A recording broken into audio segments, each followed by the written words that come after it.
Kita akan melanjutkan membahas mengenai marriage, mengenai pernikahan. Nah, kalau dari awal bulan kita sudah bahas tentang keluarga, tentang pernikahan. Hari ini saya temanya dikasih pesan dari tim pastoral adalah marriage as a mystery. Tentang rahasia dari pernikahan. Kita mungkin bertanya-tanya, rahasianya apa? Maka dari itu kita akan kupas pelan-pelan satu persatu. Sebelumnya mari kita baca ayat yang akan disampaikan pagi hari ini. Ayatnya diambil dari Efesus 5 ayat 22 sampai 33. Saya undang untuk kita bisa membacanya secara bergantian. Saya akan baca yang genap dan Bapak Ibu Saudara sekalian baca yang ganjil. Kita akan mulai ayat 22. Hai istri, tunduklah kepada suamimu seperti kepada Tuhan. 3, 2, 1. Suami adalah kepala istri, sama seperti Kristus adalah kepala jemaat. Dialah yang menyelamatkan tubuh. Amin. Karena itu, sebagaimana jemaat tunduk kepada Kristus, demikian jugalah istri kepada suami. Dalam segala sesuatu, garis bawah ini, dalam segala sesuatu. Selanjutnya, suami, kasihilah istrimu sebagaimana Kristus telah mengasihi jemaat dan telah menyerahkan dirinya baginya untuk menguduskannya sesudah ia menyucikannya dengan memandikannya dengan air dan firman. Mungkin kita akan bingung nanti, apa maksudnya ini? Nah, ini poin yang penting. Ayat 26, ayat 27. Kita akan bahas nanti. Selanjutnya ayat 27. Dengan demikian, ia menempatkan jemaat di hadapan dirinya dengan cemerlang, tanpa cacat atau kerut, atau yang serupa itu. Tetapi supaya jemaat kudus dan tidak bercela. 28. Demikianlah juga suami harus mengasihi istrinya. Ini teguran yang sama bagi suami. Seperti tubuhnya sendiri. Siapa yang mengasihi istrinya, mengasihi dirinya sendiri. Lanjutnya ayat 29. Seorang membenci tubuhnya sendiri, tapi mengasuhnya dan merawatinya. Sama seperti Kristus terhadap jemaat.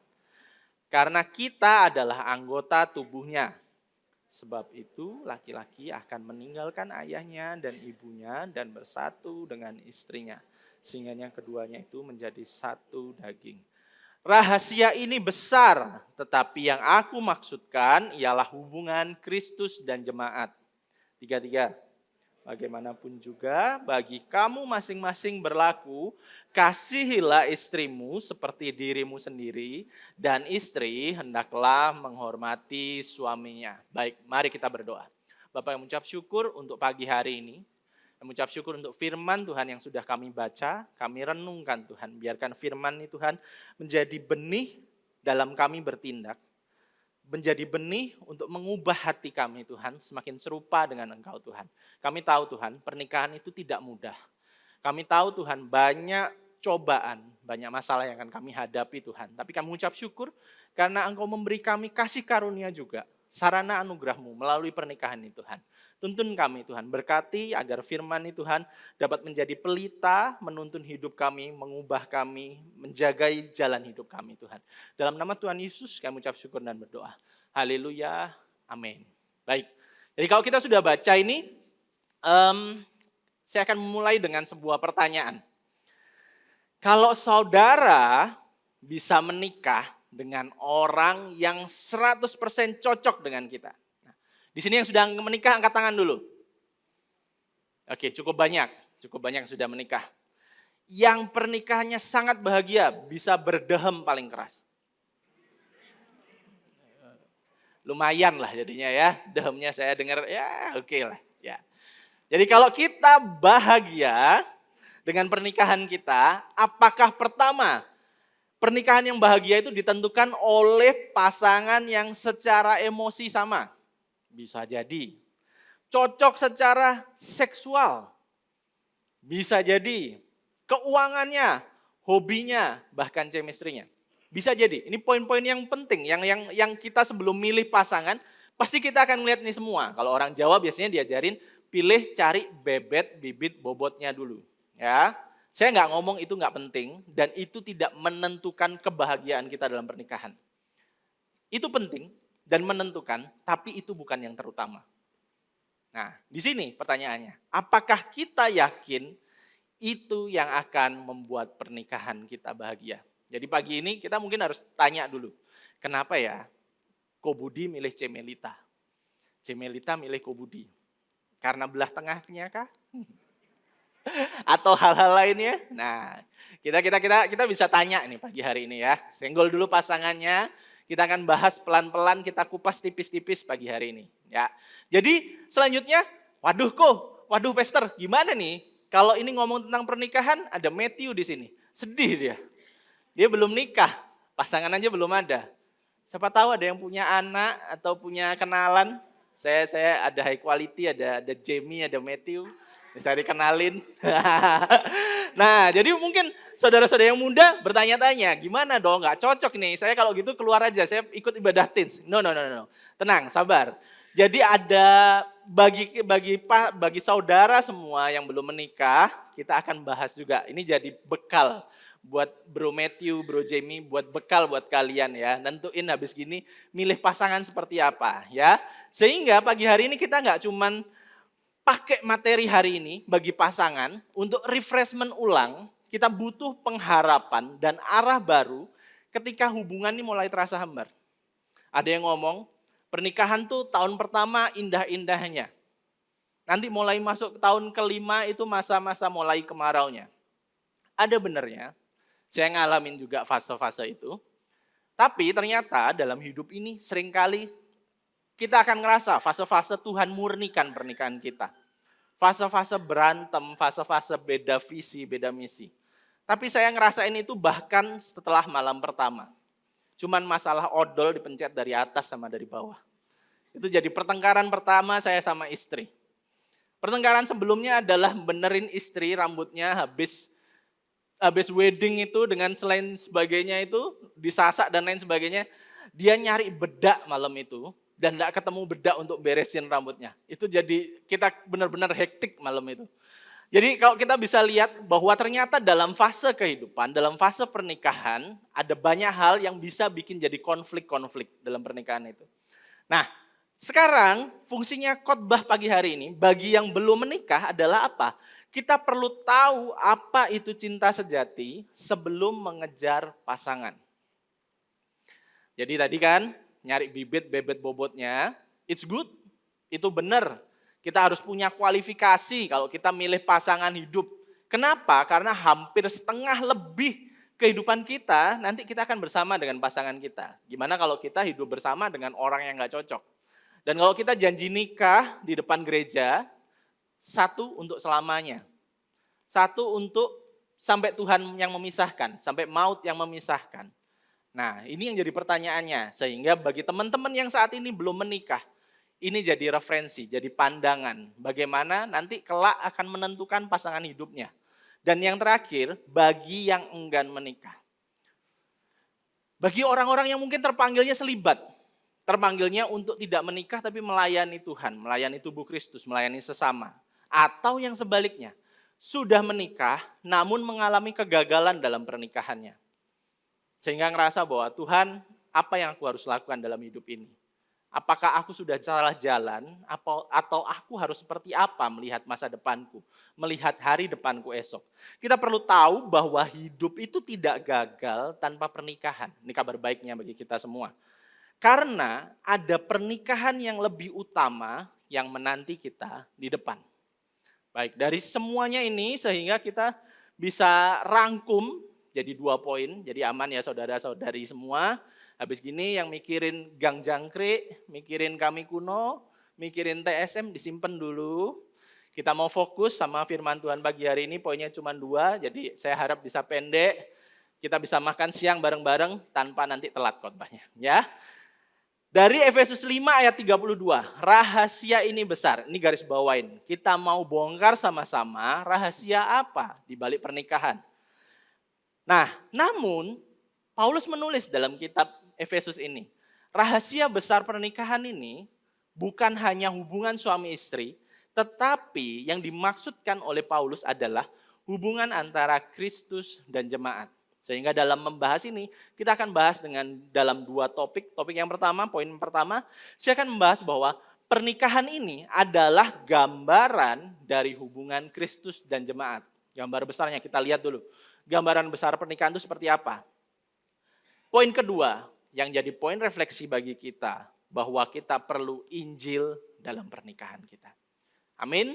Yang semangat, singgol kanan kirinya bilang, yuk dengar sama-sama. Oke, saya lanjut poin yang pertama.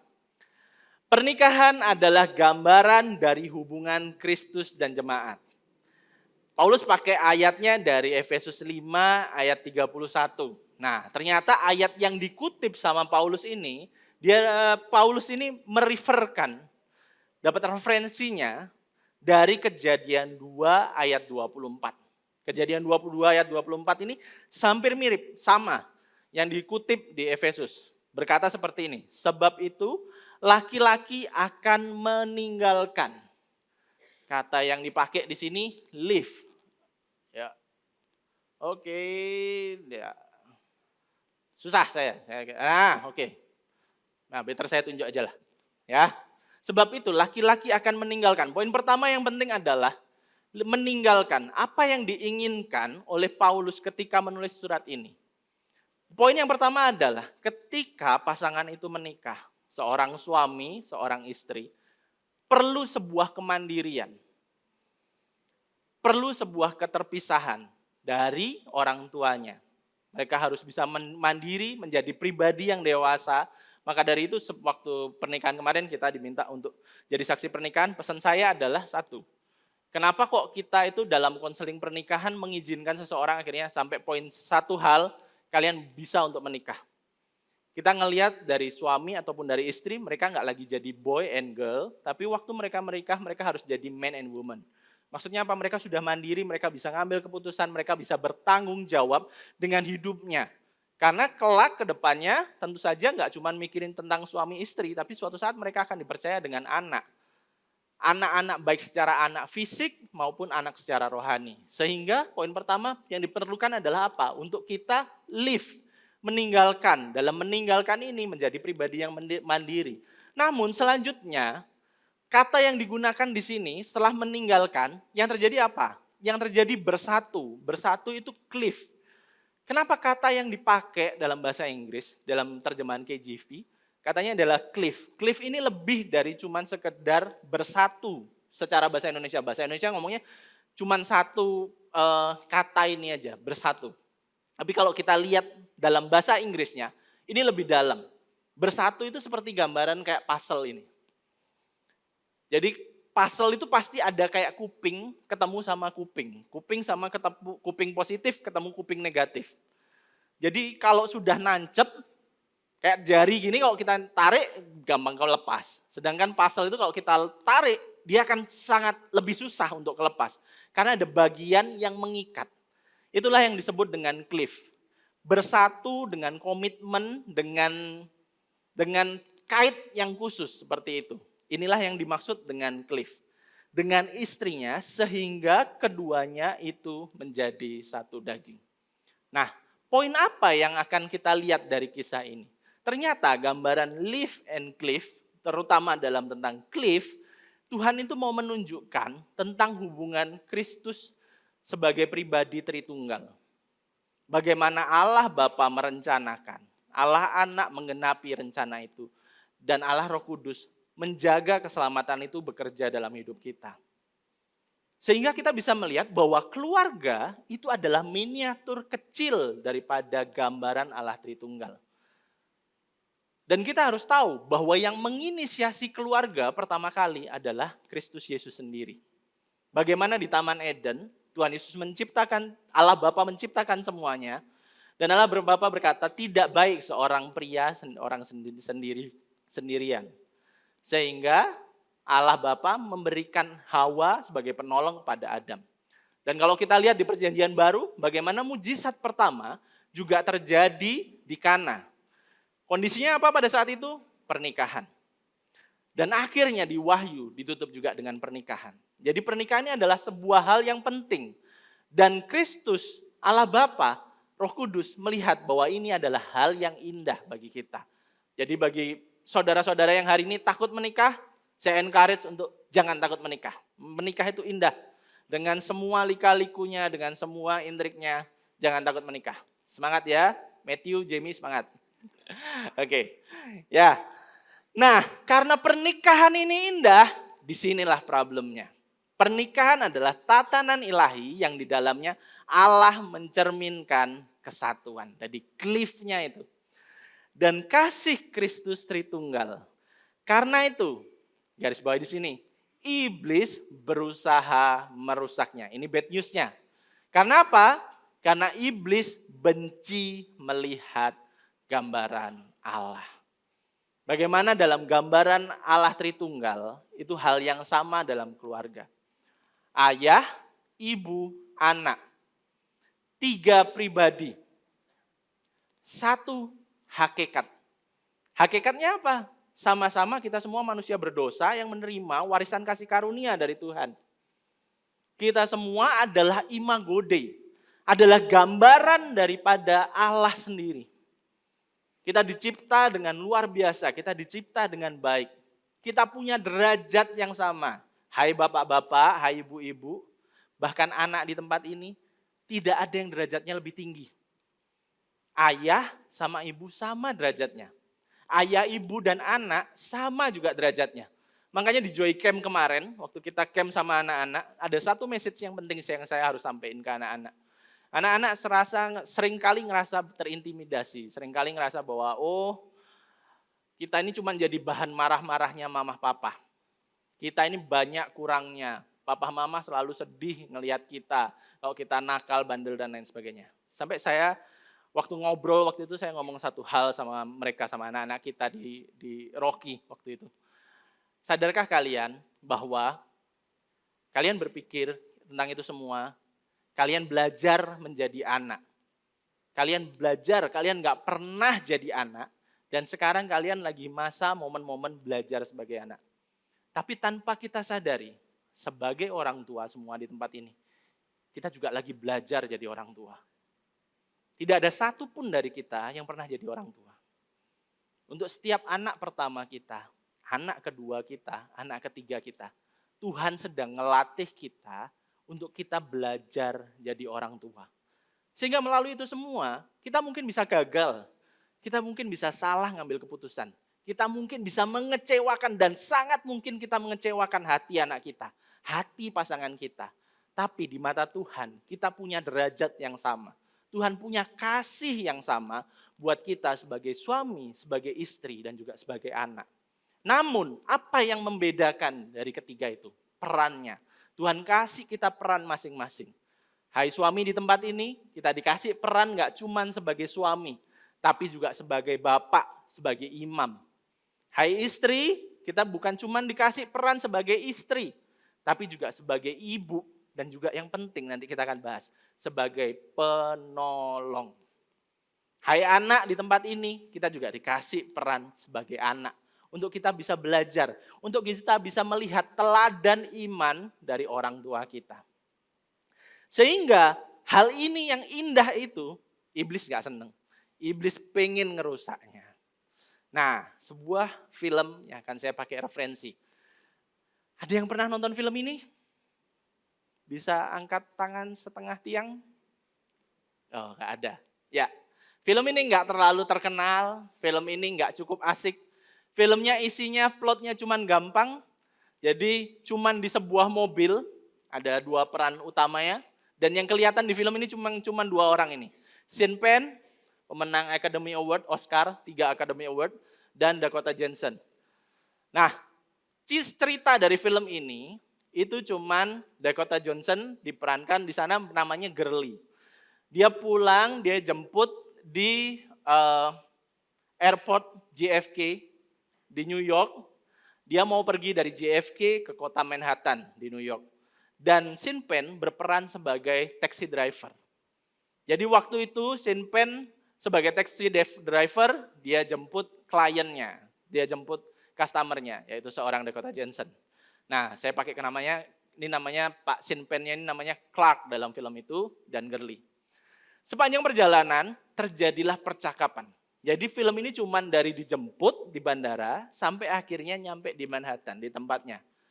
Memang jaraknya itu dari JFK ke Manhattan itu sekitar 45 menit. Jadi satu film itu durasinya memang benar-benar sesuai dengan kisahnya itu.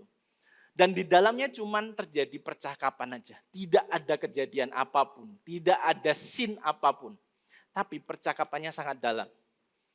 Bagaimana si Girly ini dengan semua masa lalunya yang buruk, dengan kisah-kisah trauma masa lalunya, dia harus menjalani hidupnya. Nah, Clark, bapak-bapak usia sekitar 50-an, almost 60, dengan semua pengalaman dan kisah hidupnya, dia berusaha untuk mulai masuk ke kehidupannya Girly. Untuk ngasih pandangan supaya kesalahan-kesalahan yang pernah dilakukan sebelumnya tidak turun, tidak diulang. Gitu. Jadi satu momen, karena dia sudah sering antar jemput customer, Pak Clark ini ngelihat bahwa ada yang nggak beres sama hubungannya Girly ini. Dia ngelihat HP-nya, biasanya dia ngomong, kalau orang di taksi biasanya akan selalu fokus sama HP-nya, tapi kamu kayak ngelihat HP kayak ngelihat hal yang biasa gitu. Kenapa? Karena emang lagi ada masalah dalam hidupnya. Masalahnya apa? Masalah terbesarnya dalam hubungannya saat ini, Girly ini punya pacar, yang mana pacarnya itu adalah seorang suami orang lain. Jadi kalau bahasa sekarang ani-ani, nah dia kayak ani-ani gitulah. Sehingga Clark nih ngomong, oke, it's fine, kamu bisa cerita apa sama aku akan berusaha untuk kasih advice, the best advice buat kamu. Nah, sampai akhirnya ada sebuah pertanyaan yang dikeluarkan dan ini jadi scene yang paling penting dalam film itu. Waktu Girly ngomong, Pak Clark, kalau seperti itu, kalau pria itu cuma nyari kesenangan, pria itu cuma nyari apa yang dibutuhkan sama hatinya, keinginannya, egonya, emosinya. Pria itu nggak bisa benar-benar serius. Karena dia ngejalanin hubungan seperti itu. Why men must marry? Kenapa kalau kayak gitu, seorang pria itu harus memutuskan untuk menikah? Dalam nggak pertanyaannya? Dalam. Nah, sehingga kita lihat sama-sama ya, jawabannya Pak Clark seperti apa. Men, we want to look good for other men, if that makes sense. We want to have a fancy suit, big house, fast car. He who dies with the most toys wins, yeah. I was talking about the suit, the car, the house, but it also includes the wife and the kids. Toys. Now, a lot of guys out there, maybe they did fall in love. Maybe they did really want to get married and have kids and whatever the fuck. But deep down, really being honest, looking like a family man's more important than being one. Bahasa Inggrisnya saya harap bisa dangkep ya. Saya terjemahin dikit. Jadi waktu ditanya gitu, si Pak Clark ngomong, semua pria itu sebenarnya punya jiwa kompetisi. Pengen kompetisi sama teman-teman sekitarnya. Mereka pengen tunjukin siapa yang punya mainan paling hebat. Siapa yang punya fast car, big bike. Semua sepatu paling lengkap. Semua men punya toys-nya masing-masing. Ya. Tapi kalau kita ngomong tentang home, men itu pengen punya home, pengen punya rumah. Tapi home itu bukan cuman rumahnya, bukan cuman pavilionnya, rumah terbaik terbesarnya, tapi juga toys yang ada di dalamnya. Yaitu apa? Istri dan anak. Bagi men itu sebuah hal yang bisa dia banggain. Tapi di akhirnya ada sebuah pernyataan yang sangat nyelekit. Pak Clark bilang, to be a family man is not that the finish line. Tapi untuk dilihat sama orang semua bahwa dia a family man itu lebih matter. Itu lebih penting daripada dia benar-benar jadi family man sejati. Nangkep poinnya? Dilihat sama orang sekitarnya bahwa dia family man yang baik. Itu lebih penting daripada benar-benar jadi family man.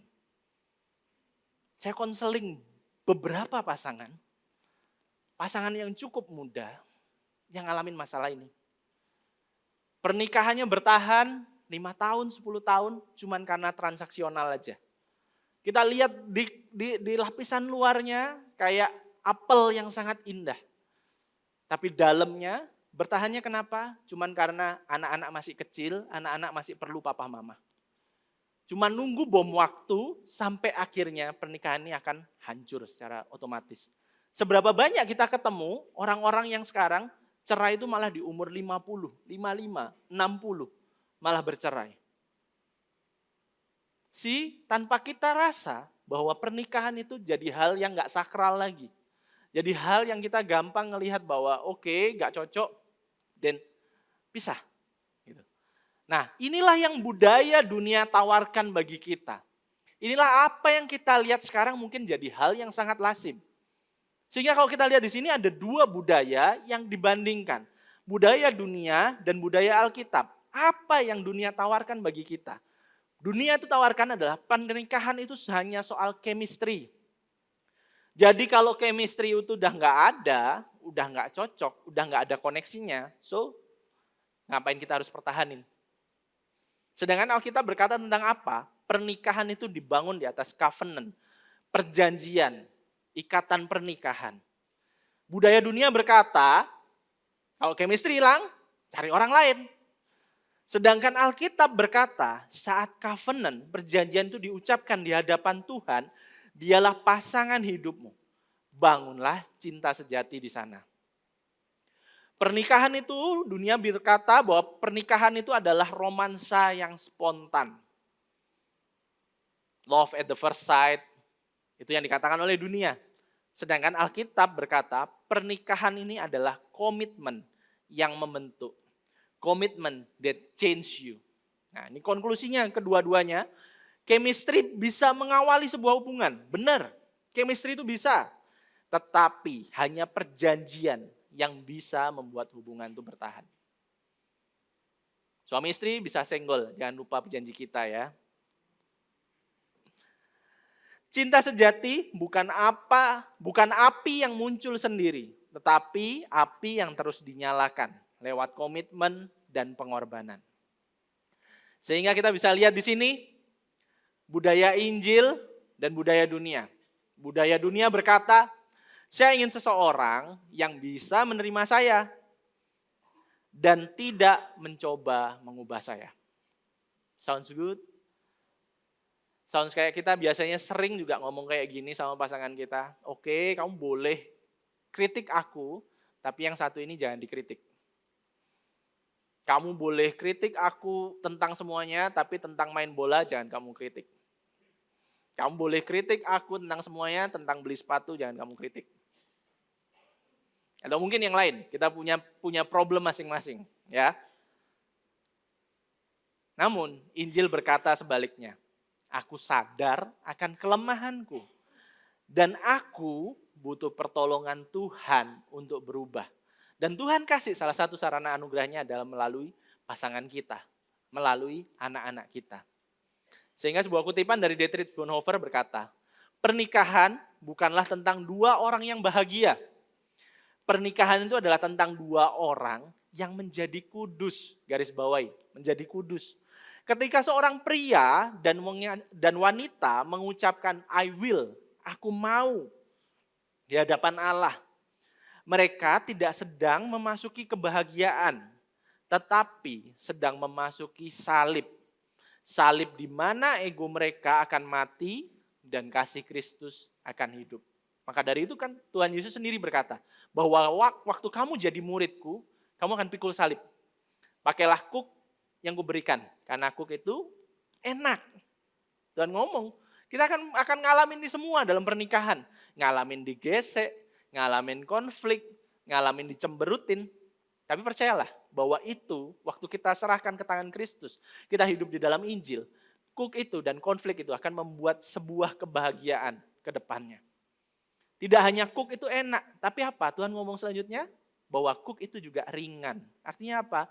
Dalam pernikahan kita dimampukan untuk handle ini semua. Bahkan Dietrich Bonhoeffer berkata bahwa ini adalah proses untuk kita nggak cuma stuck sampai di level bahagia, tapi kita sampai di level selanjutnya menjadi pribadi yang lebih kudus. Kita dimurnikan melalui pernikahan itu.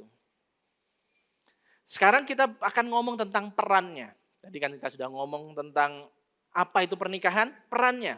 Perannya dibahas di Efesus 5 ayat 22 sampai 25. Suami itu dipanggil untuk headship, bukan rulership. Jadi kepala, bukan jadi pengatur, bukan jadi Hitler kedua. bukan jadi orang otoriter selanjutnya. Hai suami-suami, ini teguran buat kita.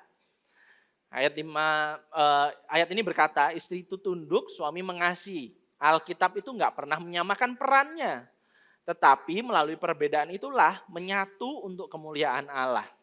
Kaum liberal itu berkata bahwa, kalau suami itu nggak berfungsi, istrinya lebih hebat, istrinya lebih dominan, boleh kok istri gantiin kepemimpinannya.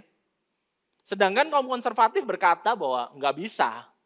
Mutlak suami itu harus berkuasa, istri itu harus tunduk, patriarki, harus benar-benar nggak bergerak, harus benar-benar takut, anak-anak itu harus benar-benar hormat, nggak bisa mengkritik suami. Namun Injil itu, Alkitab tidak berpihak pada salah satu dari ideologi itu. Tetapi pada Injil kebenaran Allah sendiri. Sehingga kepemimpinan yang Kristus contohkan dalam kehidupan kita adalah kepemimpinan yang berkorban. Garis bawah di sini. Berkorban. Apakah kita sudah berkorban dalam keluarga kita? Kristus tidak menindas, tetapi sebaliknya menawarkan kasih karunia. Pernahkah kita dipaksa untuk menerima keselamatan? Jawabannya enggak. Kita menerima karena kita menerima kasih karunia itu. Kita mengecap kasih karunia dari Kristus sehingga kita secara rela, kita mau untuk berserah, kita mau untuk dikontrol, kita mau untuk hidup bersama. Seperti apa yang Kristus inginkan dalam kehidupan kita. Prinsip bagi suami, kasihilah istrimu seperti Kristus mengasihi jemaat. Bukan memenangkan argumentasi. Seringkali dalam perdebatan sebagai suami kita nggak mau kalah ego. Kita nggak mau diomongin. Kita berusaha untuk selalu menang dalam argumentasi.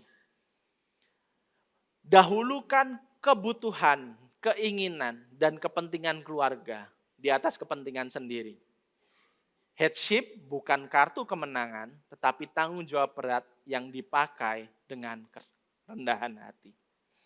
Saya pakai contoh dalam kisah ini, prinsip bagi suami ini. Saya akuin saya jauh dari sempurna. Istri saya masih banyak seringkali komplain. Kita kemarin liburan aja, dia komplain dan dia waktu saya diskusi tentang ini, dia ngomong, kamu bagus, semuanya bagus. Tapi satu, kamu kemarin liburan itu tentang makanan, kamu cuma mikirin dirimu sendiri.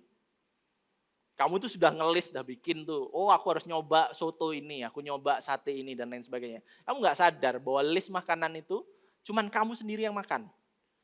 Itu makanan yang kamu doyan. Aku sama anak-anak itu gak doyan.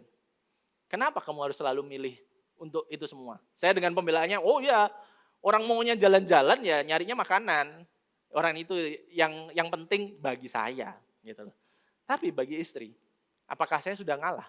Apakah saya sudah mikirin kepentingan orang lain? Ternyata enggak. Itu cuma kepentingan saya sendiri, ego saya sendiri. Dengan apapun excuse-nya, apapun alasannya, saya nggak bisa bela diri. Nah, saya bisa belajar banyak tentang prinsip bagi suami ini, bagaimana berkorban, bagaimana hidup sesuai dengan panggilan Kristus. Saya bisa pakai contoh papa saya sendiri, temannya Om Cucu. Almarhum papa saya sudah meninggal, 14 tahun yang lalu sudah meninggal. Namun kisah perjalanannya, pertobatannya, kisah hidupnya itu jadi hal yang indah, berkesan, bahkan berbekas sampai hari ini. Termasuk dalam saya melayani hari ini, kalau saya bisa melayani itu cuma kasih karunia, saya bisa ngelihat banyak hal dari papa saya. Papa saya beda jauh sama saya. Saya orang merah, saya orang yang keras, saya orang yang dominan. Papa saya itu orang yang hijau kuning, orang yang santai. Bahkan mungkin kalau jalan ada semut lewat keinjek, nggak mati semutnya. Saking lembutnya. Jauh banget beda sama saya.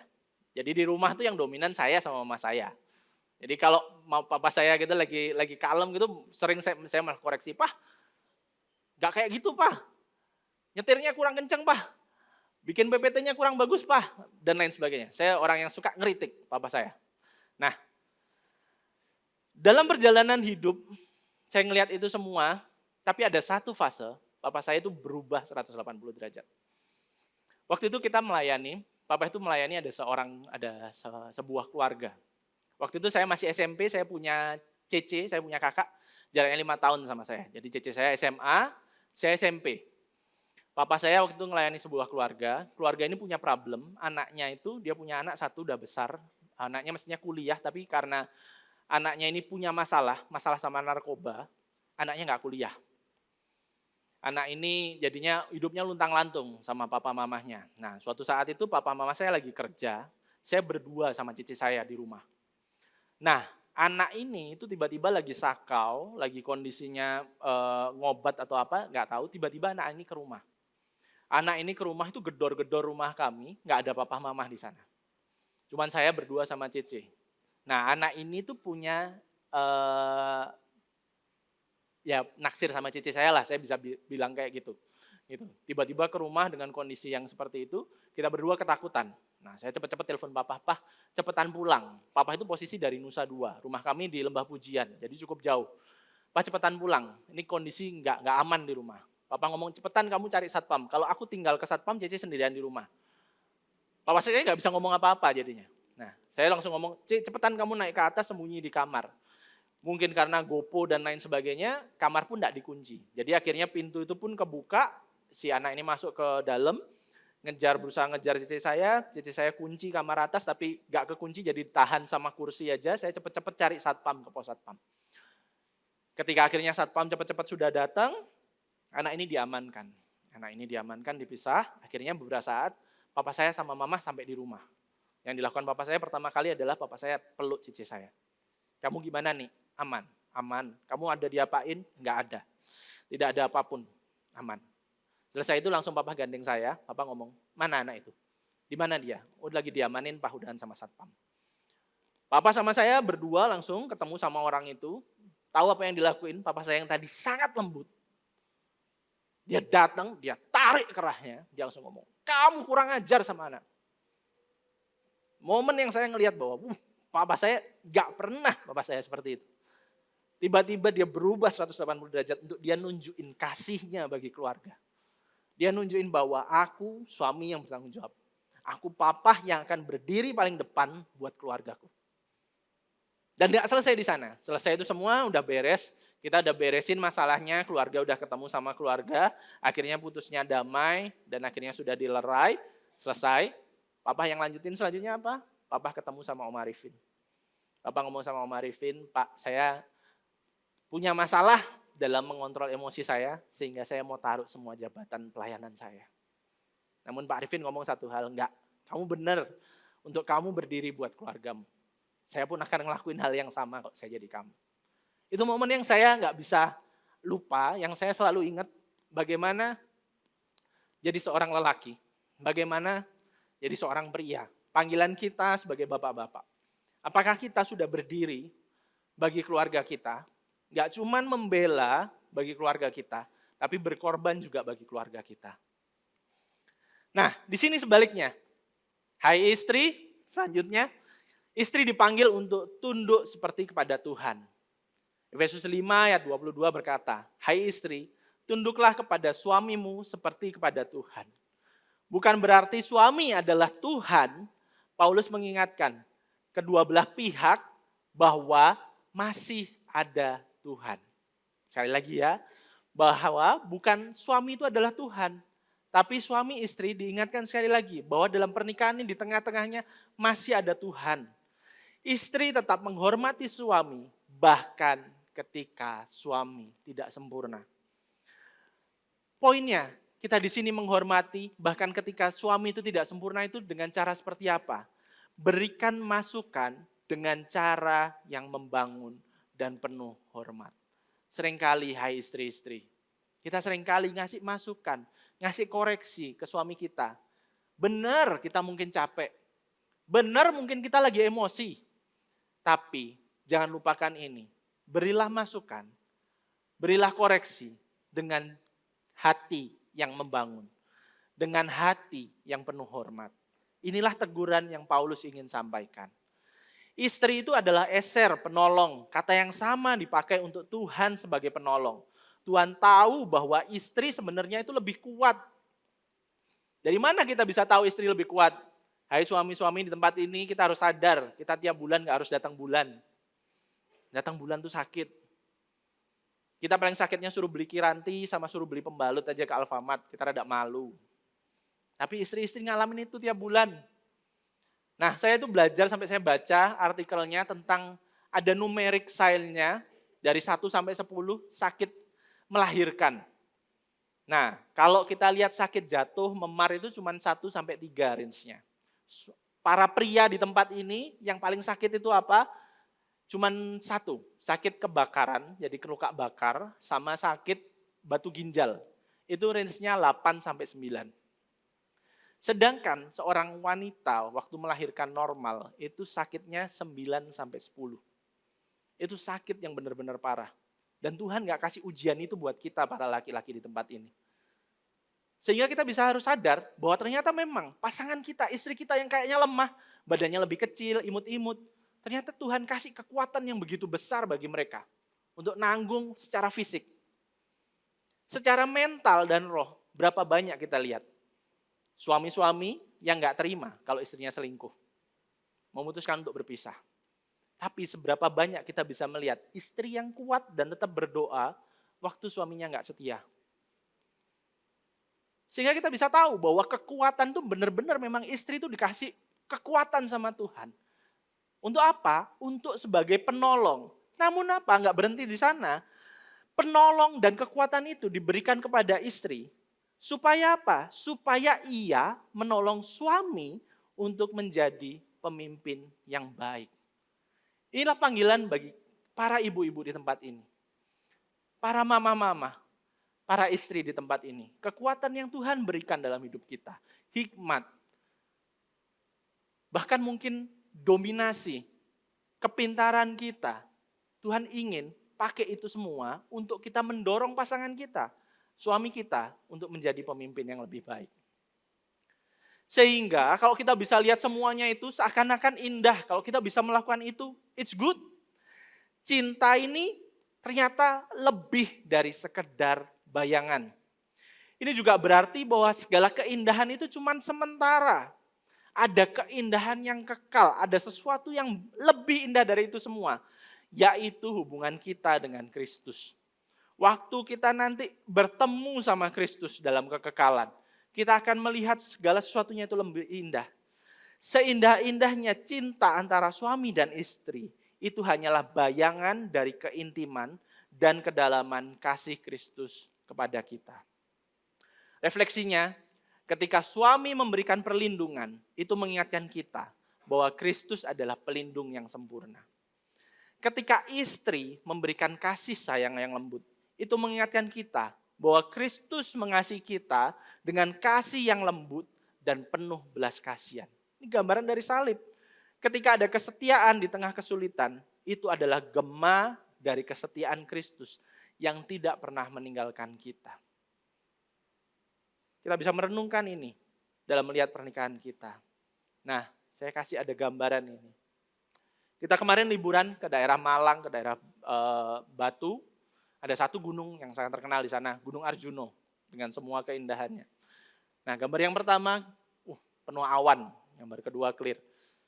Ini ilustrasi yang saya pakai, saya gambarin waktu saya ngelihat pasangan saya. Saya ngelihat Nia dalam perubahannya dia, hari ini dia nggak ada di sini, jadi saya bisa ceritain dia. Dia lagi pelayanan di bawah, ya. Biar nggak besar kepalanya dia. Oke. Jadi dia dari kepercayaan berbeda.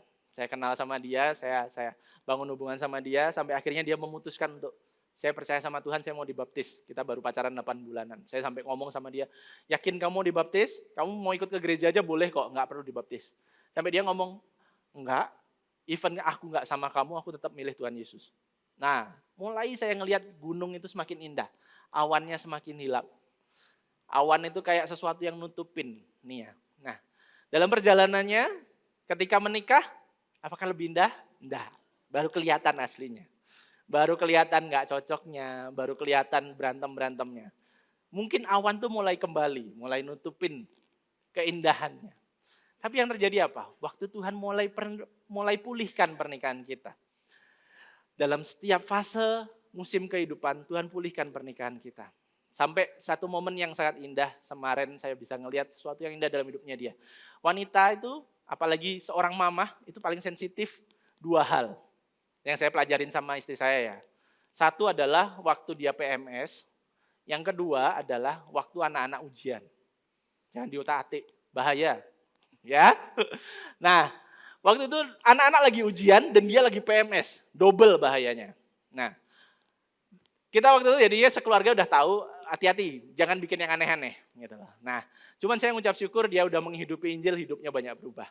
Nah, waktu itu siang saya masak di rumah dan secara nggak sengaja jari saya ini lagi luka, lagi cedera. Saya ngambil minyak dan yang terjadi apa saudara-saudara? Jatuhlah minyak itu satu wadah. Ceceran semua di lantai. Lagi PMS, lagi anak-anak ujian. Nah, saya udah berpikir, wah keluar ini taringnya, selesai hidup saya. Saya udah siap-siap mau ngambil pel supaya dia nggak lihat dan lain sebagainya. Masalahnya rumah kami cukup kecil, sehingga dia pasti lihat dan dia dengar bunyinya kelontang sangat keras. Tahu saudara apa yang dilakukan tiba-tiba hari itu? Dia nggak ngomong sepatah kata pun, dia ambil kain, dia ambil tisu, dia kumpulin semua, dia beresin itu semua. Saya nunggu detik keberapa ini dia bakal meledak. Saya tungguin, ternyata enggak. Dia benar-benar beresin, dia ambil tong sampah, dia buangin semua, dia selesaiin itu semua. Dan sampai selesai, enggak meledak. Selesai itu dia cuman ngomong sama saya, kamu enggak meluk aku, kamu enggak bilang say thank you ke aku. Saya enggak bisa ngomong apa-apa, saya cuma langsung akhirnya saya cuma peluk dia. Saya ngomong, thank you ya gitu. Dia ngomong, aku jengkel, aku sebenarnya mau marah. Cuman aku kemarin habis baca Alkitab, aku baca renungan. Kenapa kok aku harus nyerahin egoku, emosiku dengan cuman marah-marah sama kalian sekeluarga. Dan Tuhan uji aku hari ini dengan kayak gitu. Itu momen saya ngelihat, nah kayak gunung ini. Yang tiba-tiba awannya hilang semua, tiba-tiba saya bisa ngelihat pertobatannya dia. Perjalanan imannya dia itu semakin indah. Semakin saya ngelihat dia semakin seperti Kristus. Nah ini kita bisa melihat dalam pernikahan kita, apakah kita melihat pernikahan kita semakin indah? Apakah pasangan kita, pribadi kita semakin terpancar keindahan itu? Ataukah masih ditutup dengan awan-awan ini, dengan ego kita, dengan keangkuhan kita? Mungkin enggak dari hal-hal yang besar. Tuhan pakai hal-hal kecil dalam kehidupan kita untuk menyingkapkan, untuk menghilangkan dosa-dosa, menghilangkan keegoan kita, keangkuhan kita. Sehingga pengingatnya bagi kita, pasangan kita itu adalah manusia berdosa. Mereka itu enggak sempurna. Karena kita orang enggak sempurna, nikah sama orang enggak sempurna, pernikahan kita juga enggak sempurna.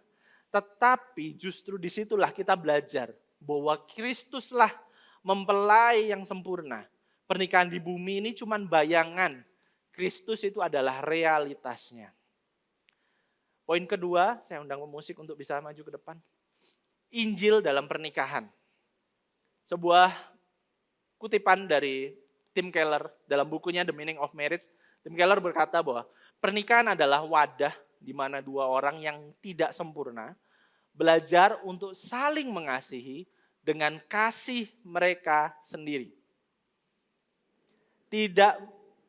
Kasih yang mereka tidak miliki, kasih yang hanya bisa mengalir dari hubungan mereka dengan Kristus. Jadi kita sadar di sini bahwa kita itu nggak punya kasih kalau nggak Kristus yang sudah mengalirkan kasihnya dalam hidup kita. Sehingga jawabannya di sini, rahasianya apa? Untuk kita bisa memiliki kasih yang seperti itu. Jawabannya adalah kasih filantropi. Apa itu filantropi? Orang yang dermawan. Hanya hati yang kaya akan Injil, yang melimpah dalam kasih Kristus, yang sanggup mencintai bahkan saat tidak dicintai. Sama seperti orang yang dermawan, yang memberi karena memiliki kelimpahan. Karena uangnya banyak, karena hartanya melimpah, sehingga dia bisa memberi dengan sukacita. Demikian kita bisa mencintai dengan setia, dengan sabar dan dengan rela berkorban, hanya jika kita menerima kasih yang limpah dari Tuhan. Contohnya adalah seorang wanita di sini, yang kita kenal sebagai Maria, saudara dari Marta dan Lazarus. Kisah Maria nggak banyak ditulis di Alkitab, hanya 3 cerita utama yang besar yang ditulis di Alkitab. Pertama adalah ketika Maria dan Marta, waktu itu Yesus di rumah mereka, dan Maria diam di kaki Yesus, sedangkan Marta sibuk menyiapkan segala sesuatu. Ketika Marta komplain, Yesus ngomong Maria mengambil bagian yang terbaik. Kisah kedua adalah ketika Lazarus meninggal.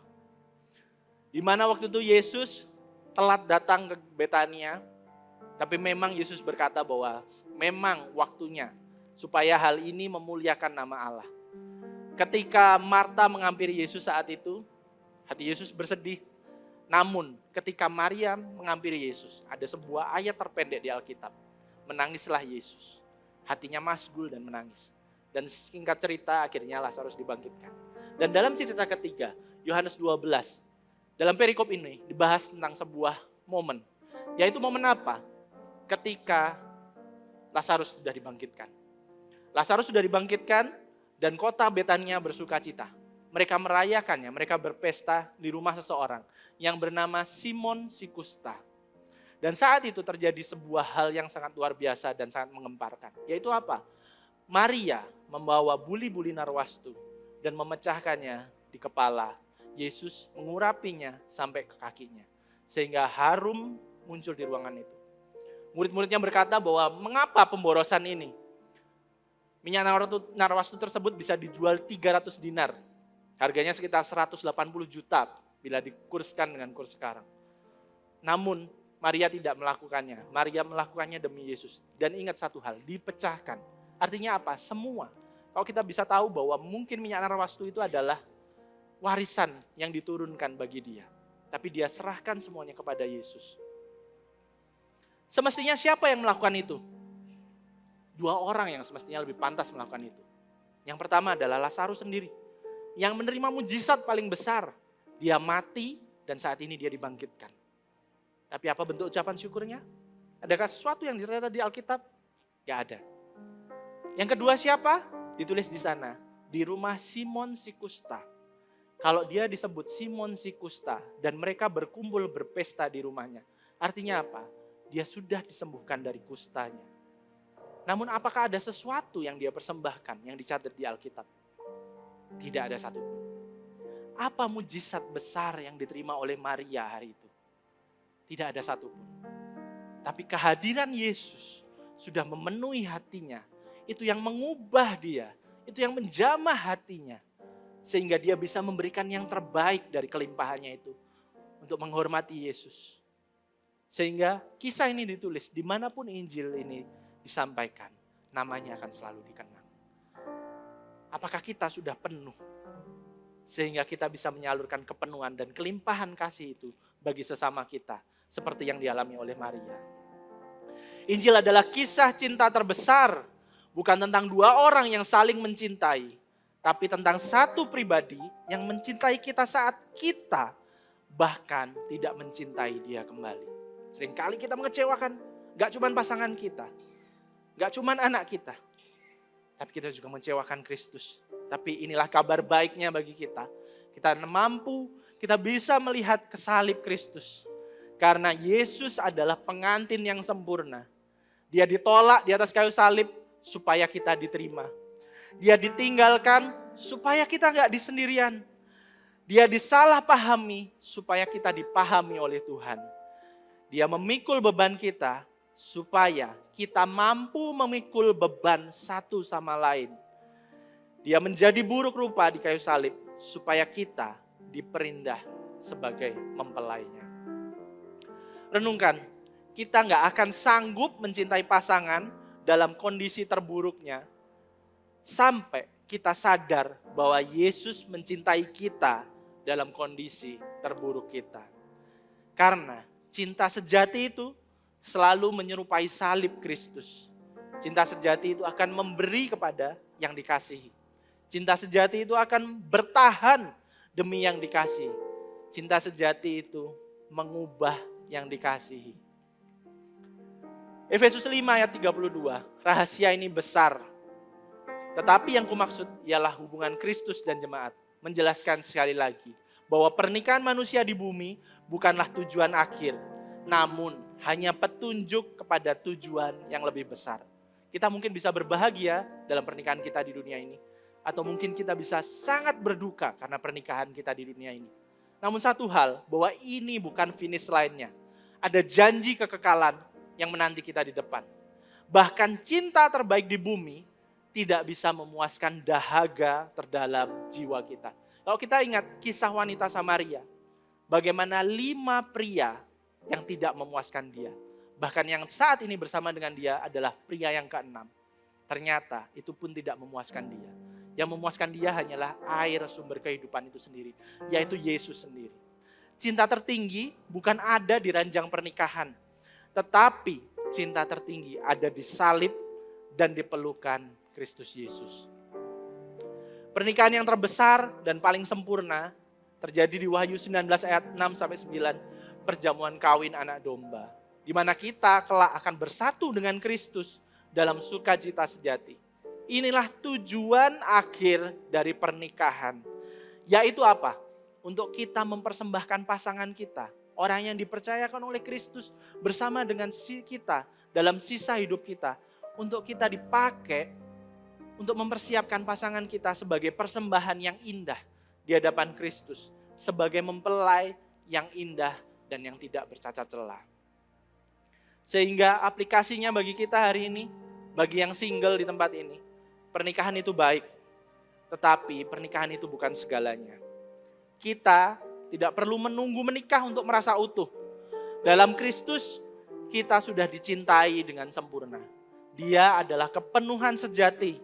Kita hanya butuh Yesus, dan jika kita punya Kristus, kita punya segalanya. Bagi keluarga di tempat ini, bagi suami istri di tempat ini, pasanganmu adalah berkat. Pasangan itu bukan kutuk, pasangan itu berkat. Tetapi bukan juru selamatmu. Jangan menuntut pasanganmu kesempurnaan. Dia manusia berdosa. Dia banyak salahnya. Tidak ada yang sempurna. Hanya Kristus yang sempurna. Ketika pasangan mengecewakan, kamu tetap bisa mencintai. Karena Kristus yang sempurna lebih dahulu mencintai kita semua.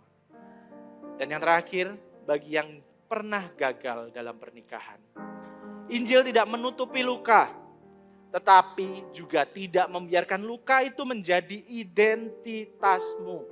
Itu bukan identitasmu. Kamu gagal sebagai istri, kamu gagal sebagai suami. Itu bukan identitasmu. Kamu bukan mantan suami, bukan mantan istri yang gagal. Kamu adalah anak tebusan Allah. Itulah identitasmu. Kegagalan pernikahanmu bukan akhir cerita. Yesus sendiri tahu artinya ditolak. Ditolak bahkan oleh kita semua mempelainya. Tetapi ia tetap mengasihi dan memulihkan kita. Saya undang untuk kita sama-sama bisa menundukkan kepala. Saya akan tutup dalam doa.